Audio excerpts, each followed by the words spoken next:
yo voy a tratar de hacer una clase práctica sobre temas dispositivos porque uno tiene la creencia que por el hecho de tener un dispositivo hay que restringir, digamos, casi toda la actividad.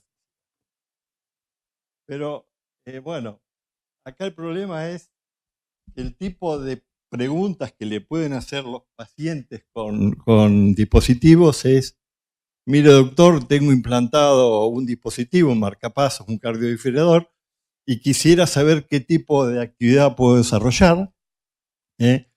La segunda pregunta bastante frecuente es: tengo implantado un dispositivo y en el gimnasio me piden un certificado de actitud física. Y en la tercera pregunta de algunos pacientes es: me implantaron un marcapasos o un cardiodifibrador y soy deportista de alto rendimiento. Y quiero saber si puedo seguir compitiendo. Entonces, en realidad, frente a estas tres preguntas, uno tiene que tomarse un poquito el tiempo y, en principio, evaluar el riesgo del paciente para conocer el tipo de actividad que puede realizar, determinar si el deporte que va a realizar le puede producir daño al dispositivo, y tercero, considerar los aspectos psicológicos y médicos legales de esa decisión. Bueno, acá, como no hay mucha bibliografía, yo me tomé el atrevimiento de hacer una especie de algoritmo para que ustedes se puedan guiar, que en principio uno tiene que determinar como primer punto, qué tipo de dispositivo tiene. No es lo mismo restringir una actividad a un paciente con un marcapasos que a un cardiodifibrador. Uno en principio sabe que los pacientes con marcapasos tienen, digamos, menos riesgos que los que tienen un cardiodifibrador, porque acá está jugando la muerte súbita. Y acá no tanto. Hay, digamos, puede haber, pero en muchísima menor proporción. El segundo punto es establecer el motivo del implante. Es muy importante porque en los pacientes con marcapasos yo tengo que saber si el paciente tiene un bloqueo AB congénito, una enfermedad del nódulo sinusal o un síncope neurovegetativo. Uno puede saber acá que ya estos pacientes con enfermedad del nódulo sinusal pueden tener una incompetencia cronotrópica y por lo tanto seguramente van a necesitar un sensor de actividad. Y después en los cardiodifibradores uno tiene que saber la etiología, porque no es lo mismo tener una miocardiopatía isquémico-necrótica que tener una miocardiopatía dilatada de cualquiera de sus características, una miocardiopatía hipertrófica, un síndrome de QT largo, un síndrome de Brugada, una taquicardia polimórfica. Entonces, es muy importante conocer el motivo del implante. Luego, evaluar si existen comorbilidades, porque hay pacientes que tienen trastornos eléctricos puros, o sea, son bloqueos AB completos, los congénitos, por ejemplo, o un caso, la ablación por radiofrecuencia del sistema de conducción normal con bloqueo AB. Estos pacientes solo tienen un trastorno eléctrico, mientras otros pacientes con marcapasos tienen comorbilidades, como la hipertensión arterial, la enfermedad coronaria y el Chagas. Lo mismo ocurre con los pacientes con cardiodifibradores. ¿Cuál fue el motivo del implante? Si tiene daño estructural o no. Si tiene un daño estructural, uno puede ver en las miocardiopatías dilatadas, en la miocardiopatía hipertrófica y en la displasia ritmogénica del ventrículo derecho. Y sin embargo, hay muchos deportistas con cardiodifibradores que solo tienen las canalopatías. Entonces, esta población, digamos, tiene un riesgo muy heterogéneo. Entonces, y algunos tienen compromiso hemodinámico, porque cuando ya uno tiene un compromiso hemodinámico, ese paciente tiene un riesgo elevado de realizar cualquier actividad física y por lo tanto uno tiene la tendencia a restringir la actividad. Distinto es si no tiene nada, es un trastorno, digamos, que no tiene disfunción sistólica del ventrículo izquierdo, el riesgo es moderado. si son trastornos eléctricos puros, digamos, el riesgo es bajo, y todo lo que sea cardiodesfibrilador, en general todos tienen riesgo elevado. Muy bien. Luego, la segunda pregunta que puse hoy era, ¿qué actividad física pueden desarrollar? Bueno, ustedes yo creo que ya han hablado mucho acá. Los deportes uno los puede clasificar en recreacionales y en atletas. Los atletas a su vez son amateur, de tipo competitivo o de elite. Digamos, la mayoría de las recomendaciones de los dispositivos están destinadas a atletas, no a pacientes con deporte, con una actividad deportiva recreacional. Y existe muy poca literatura que especifique el nivel de actividad. Y las recomendaciones son menos restrictivas en pacientes con marcapasos porque tienen menor riesgo riesgo arrítmico, o sea, una taquicardia o una fibrilación ventricular. Y la última consideración importante es, los atletas merecen una consideración especial, ya que el nivel de competencia puede agravar la enfermedad subyacente, dañar el dispositivo y aumentar los riesgos arrítmicos. Esto creo que ustedes ya lo conocen, esto está sacado de las guías americanas, en que la actividad deportiva se clasifica de acuerdo al consumo de oxígeno, o sea, los deportes, lógicamente acá no se ve, lástima que no se ve acá, pero bueno, acá un nivel bajo, o sea que el consumo de oxígeno es menos de 40 o menos del 40%, estos pacientes son los que pueden hacer, acá está el dibujito más representativo de esta línea, que son el golf y el cricket, por ejemplo, ¿no? En la medida en que uno hace un deporte mayor, que son los del grupo B o los del grupo C, uno ya empieza a ver que los riesgos van aumentando. Estos son pacientes que hacen acortamiento muscular y estos pacientes son los que hacen aumento de la fuerza muscular sin acortamiento. O sea, estos son deportes de aumento de la actividad estática y esto de la actividad dinámica. Estos son más dinámicos. Bueno, los del último grupo, como ustedes ven, pertenecen a los que hacen remo, triatlón, boxeo. Entonces, este grupo en especial es un grupo de altísimo riesgo de desarrollar arritmias y por lo tanto desde ya les voy diciendo que con cualquier dispositivo este deporte está restringido. En realidad ahora vamos a desarrollar este tema y vamos a ver cuáles sí y cuáles no. Mire, lo primero que tendríamos que decir es cuáles son los pacientes que tienen mayor riesgo arrítmico y cuáles son los deportes que tienen mayor riesgo arrítmico. Bueno, acá los pueden ver, están puestos en rojo, el atletismo, el boxeo, el ciclismo de ruta, el mountain bike, el remo, el salto, el triatlón. Bueno, estos son algunos de los deportes que uno dice no están permitidos. ¿Por qué? Porque son deportes que son muy arritmogénicos. Desde ya esto con un cardiodesfibrilador o un marcapasos no lo puede hacer. La segunda consideración importante es que hay deportes que no son de tanta intensidad, pero que son de contacto. Y los deportes de contacto básicamente pueden dañar al dispositivo.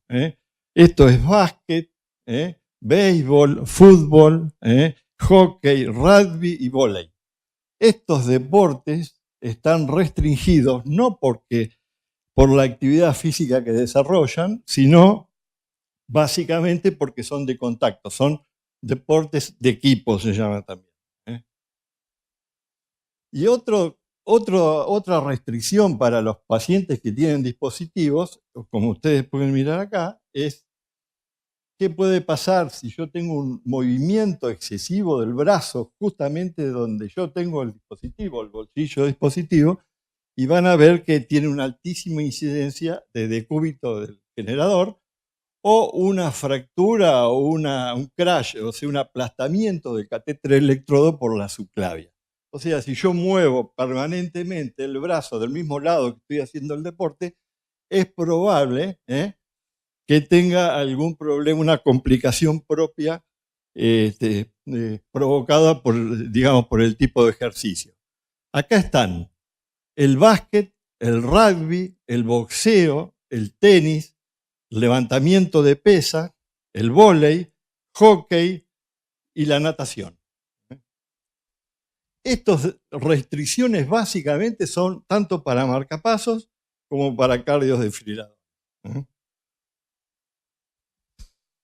Bueno, ¿cuáles son los documentos de consenso actuales? Bueno, existen digamos, las sociedades europeas y las sociedades americanas han emitido, digamos, cada uno de ellos documentos que tienen como pronóstico definir las restricciones para atletas con enfermedad cardiovascular. O sea, todos estos documentos básicamente fueron escritos para atletas, y eso hace una diferencia sustancial con los que hacen deportes recreacionales.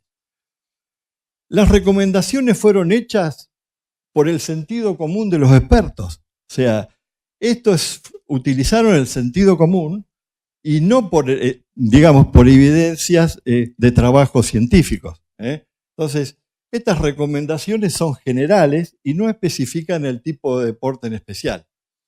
Existen muchas situaciones específicas sin abordar y no está bien definida la diferencia entre actividad ociosa, entrenamiento recreacional y competencia atlética. Bueno, vamos a hablar un poquito de los marcapasos y también un poco de los cardiodesfibriladores. Acá el problema es que tenemos que saber bien el tipo de marcapasos que tiene implantado, porque si tiene una enfermedad del nódulo sinusal y una incompetencia cronotrópica, y tiene un marcapasos de un solo cable y no tiene un sensor de actividad, ese paciente está más limitado que cualquier otro que tenga un marcapasos bicameral con sensor de actividad. Entonces, eso tienen que saberlo de antemano, que si van a implantar un marcapasos, antes de colocárselo, piensen en la actividad física que puede desarrollar ese paciente. Por ejemplo, básicamente les digo en los bloqueos AB de tipo congénito. Esos pacientes, muchos de ellos pueden ser deportistas. Entonces, es importante que estos marcapasos que tienen sensor de actividad es de elección en este grupo de pacientes. Sin embargo, les tengo que decir, lamentablemente, si ustedes hicieran acá una investigación a todos los electrofisiólogos y a todos los que controlan dispositivos, están a cargo, a todos los electrofisiólogos, ¿quién modifica el sensor de actividad más que prenderlo o apagarlo? O sea, muy pocos médicos tienen, o sea, reprograman el sensor de acuerdo al ejercicio y al nivel de actividad que desarrolla el paciente. Entonces, y segundo, esto es porque claramente, primero, el sensor no es igual que el sistema del automatismo y la conducción normal. Hay pacientes que necesitan aumentar, hay deportes que uno requiere un aumento rápido de la frecuencia, como los runners, o sea, inclusive la frecuencia, está demostrado que la frecuencia cardíaca aumenta antes de iniciar el ejercicio. Acá, mientras el sensor detecta actividad muscular, tarda unos segundos. Por lo tanto, ya el paciente está en carrera y la frecuencia está a una menor frecuencia que lo normal. Y hay otros deportes que requieren una pendiente más plana. Bueno, entonces, estas cuestiones, digamos, uno sabe que cuando ve a algún deportista, tiene el sensor prendido, pero cuando uno ve la distribución de frecuencia, sabe que el sensor anda muy mal. Fíjense acá, por ejemplo, otra cosa que tienen que saber. En la fase de la programación, acá tiene la frecuencia máxima del sensor, o sea, el sensor, ¿a cuánto pusimos la frecuencia máxima del sensor? La pusimos a 120 y la de la frecuencia sinusal la pusimos a 100. Recuerden que cuando yo me sobrepaso de estos límites de frecuencia, el marcapasos hace primero un Wenckebach y después hace un bloqueo 2-1. Imagínense un deportista que está corriendo a 140 y tiene una frecuencia de 140 por minuto, que yo le provoque primero un Wenckebach y después un bloqueo 2-1. Eso, desde ya hay que saber que los deportistas necesitan límites superiores de frecuencia mucho más elevados que aquellos pacientes que no son deportistas. Bueno, como las empresas de dispositivos saben que nadie toca la programación, o muy pocos tocan la programación de los dispositivos, hay ahora dispositivos que se ajustan automáticamente, sin necesidad de la intervención del médico, y eso ha permitido mejorar el funcionamiento de los sensores. Entonces, ¿cuáles son las recomendaciones en especial para los pacientes con marcapasos? Las recomendaciones americanas dicen que los deportistas con marcapasos no deben realizar deportes de contacto. Esa es la primera recomendación. Como recomendación no formal, establece que los deportistas que realizan deportes deberían tener una protección torácica para evitar el daño del dispositivo. En realidad tampoco se sabe si estos protectores previenen realmente el daño de estos deportes. El grupo de deportes de la Sociedad Europea de Cardiología recomienda que los pacientes con marcapasos solo pueden participar en actividades que tienen baja o moderada demanda cardiovascular. Esas son las recomendaciones actuales. Bueno, ahora pasamos a los cardiodesfibriladores. Los deportistas con cardiodesfibriladores, la mayoría desean mantener el nivel de actividad como aquellos que no tienen los dispositivos.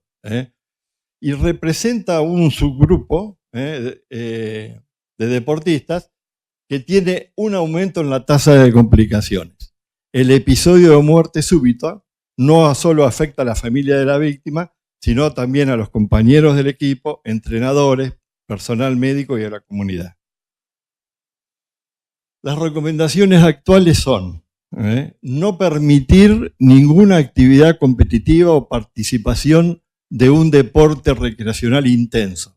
Solo pueden participar en actividades físicas ociosas con baja a moderada demanda estática o dinámica y bajo riesgo de choque corporal. O sea, la indicación del grupo 1A, lo que estaba como verde, o sea, no pueden pasar más que de jugar, hacer algún deporte muy livianito, billar, golf, pero nada más. ¿Por qué? ¿Cuáles son las consideraciones? Bueno, porque el ejercicio incrementa 2,5 veces el riesgo de muerte súbita. El choque eléctrico y la arritmia pueden ocasionar una pérdida transitoria de la conciencia y dañar no solo al paciente, sino también a terceros. El choque eléctrico puede fallar cuando el paciente es muy deportista y tiene alta demanda metabólica, y entonces en esos casos el umbral de desfibrilación se puede modificar y puede haber choques inapropiados. Y también en los pacientes muy deportistas hay un aumento de la tasa de choques eléctricos inapropiadas, que después las podemos ver cuáles son las causas.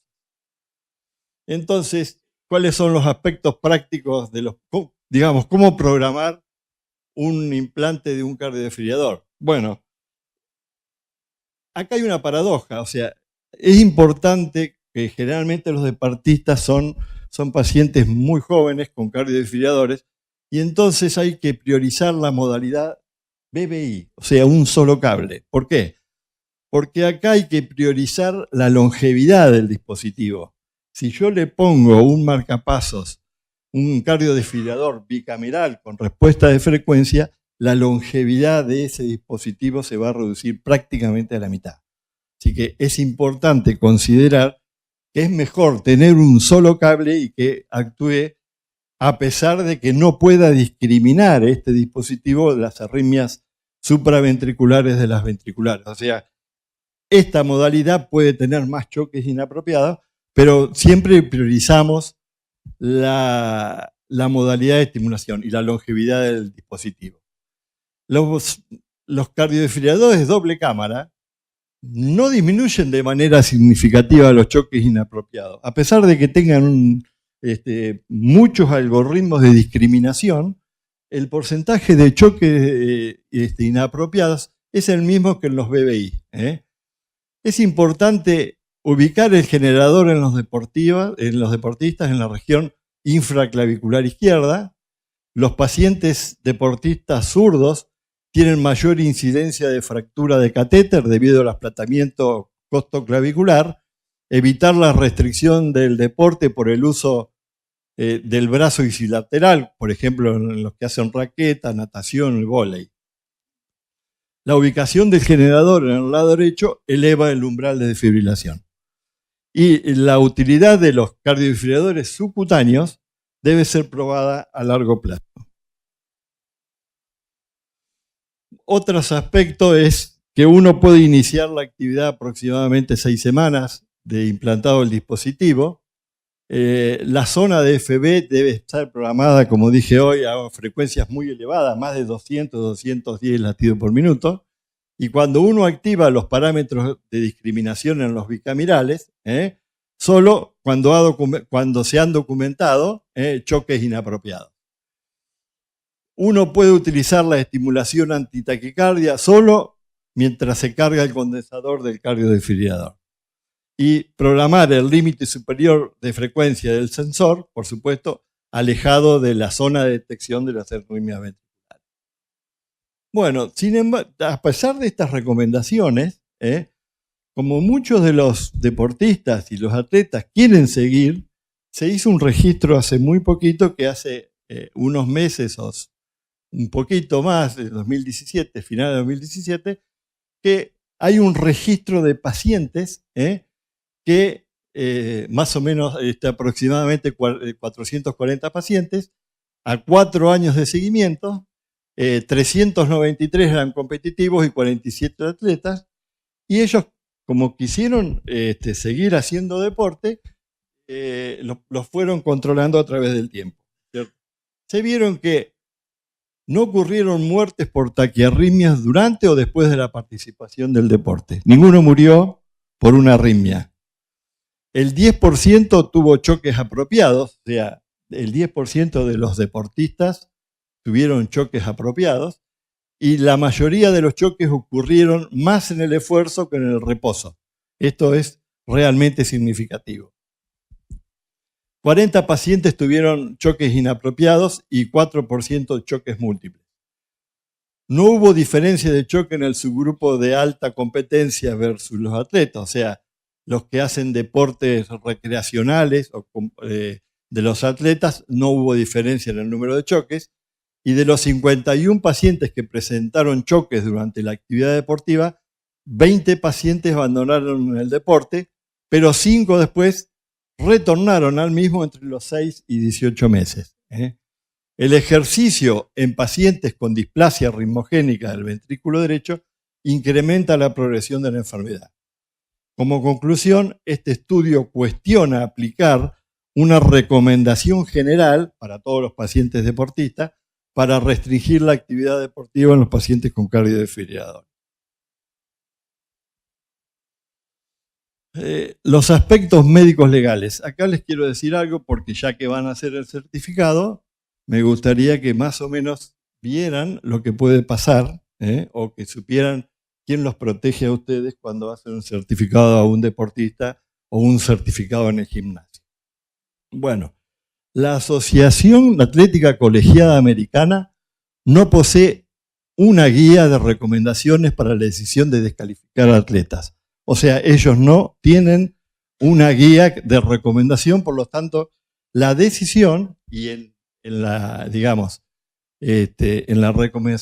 recomendación dicen así: el médico del equipo tiene la responsabilidad final de remover o aceptar a un atleta del equipo en caso de lesiones, enfermedad o embarazo. O sea, la responsabilidad final recae sobre el médico.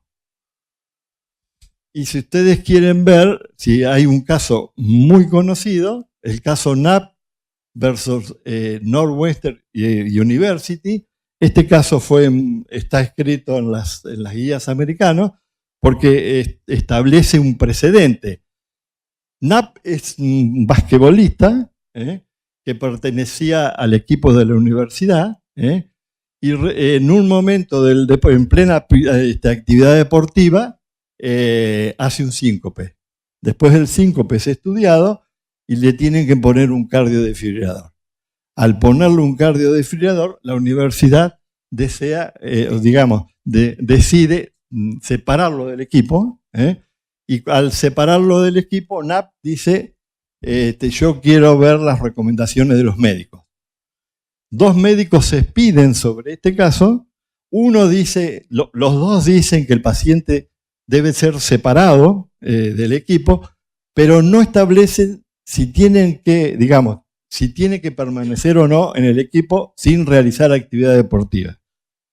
Por esta causa, por la disidencia de dos médicos, Knapp es permitido a seguir jugando, participando en este equipo, y entonces la universidad hace una segunda apelación de segunda instancia que resultó favorable y Knapp fue separado del equipo. A los 18 meses, Knapp juega en otro club, en otra actividad deportiva, tiene una fibrilación ventricular, un choque, y decide por sí mismo dejar el deporte. Entonces, como corolario de este caso, uno tiene que saber que es aconsejable emitir una opinión o un certificado médico fundamentado, tomando en base las recomendaciones disponibles. No tomen una decisión personal, me parece que sí, me parece que no, sino que creo que lo que hay que hacer se tiene que autorizar de acuerdo a las recomendaciones vigentes. Conclusión, entonces.